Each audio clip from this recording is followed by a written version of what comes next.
Qui ne s'est jamais demandé ce qu'était l'âme, la spiritualité, l'ego, la place du libre arbitre, le sens de la vie, le sens de sa vie, si la mort était une fin, un ailleurs ou un passage, bref, toutes ces questions taboues, en tous les cas vite cataloguées de perchés, dont nous aimerions bien avoir tout de même des pistes de réponse.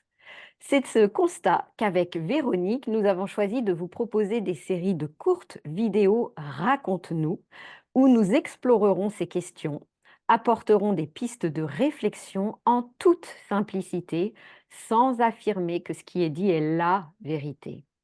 Ces vidéos s'enrichiront de vos questions et de vos partages que nous attendons très nombreux en zone de commentaires. Mais avant de démarrer, présentons-nous très rapidement. Je suis Véronique Homans. J'aide les personnes à se libérer de leurs émotions avec diverses techniques afin d'ouvrir une porte qui puisse leur permettre d'élever ou d'élargir leur conscience.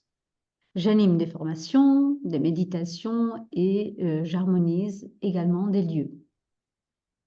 Pour ma part, je suis Aurélia Leroyer, j'accompagne les personnes en situation d'épuisement à retrouver leur vitalité, sérénité et joie de vivre au quotidien via diverses pratiques, dont certaines pour lesquelles Véronique était ma formatrice. Vous trouverez en zone de description tous nos liens pour nous suivre ou nous contacter.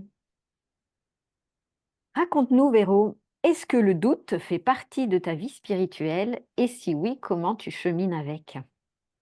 Le doute, je pense que sans le doute, on ne peut pas avancer. Dès qu'on a des certitudes, on rentre dans quelque chose de plus sclérosé. On ne va pas essayer d'être un scientifique. Pour moi, être sur le chemin, c'est être un scientifique qui va essayer de découvrir, qui ne ferme la porte à rien, mais qui ne prend rien non plus comme la vérité ou une vérité. Il y a tellement de religions, de chemins, de méthodes pour ouvrir la conscience, pour évoluer sur son chemin, c'est que chaque chemin a quelque chose qui peut nous aider. On dit que tous les chemins mènent à Rome, je pense que tous les chemins mènent à la lumière, mènent à l'amour, mènent au un. Donc, oui, je pense que sans le doute, on ne peut pas avancer. Et c'est ça aussi qu'on voit aujourd'hui dans le monde quand il y a des conflits, c'est qu'il n'y a pas de doute. Il n'y a pas d'ouverture, il n'y a pas de curiosité. En fait, je doute en permanence. Chaque fois que j'arrive à avoir une certitude, elle ne dure pas très longtemps. C'est comme si j'arrive à un palier et rapidement, il y a un doute qui émerge. Merci, Véro.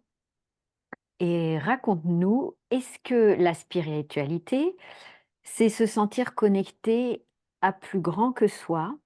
Est-ce que c'est une forme d'autorisation au lâcher-prise en se remettant à plus grand que soi?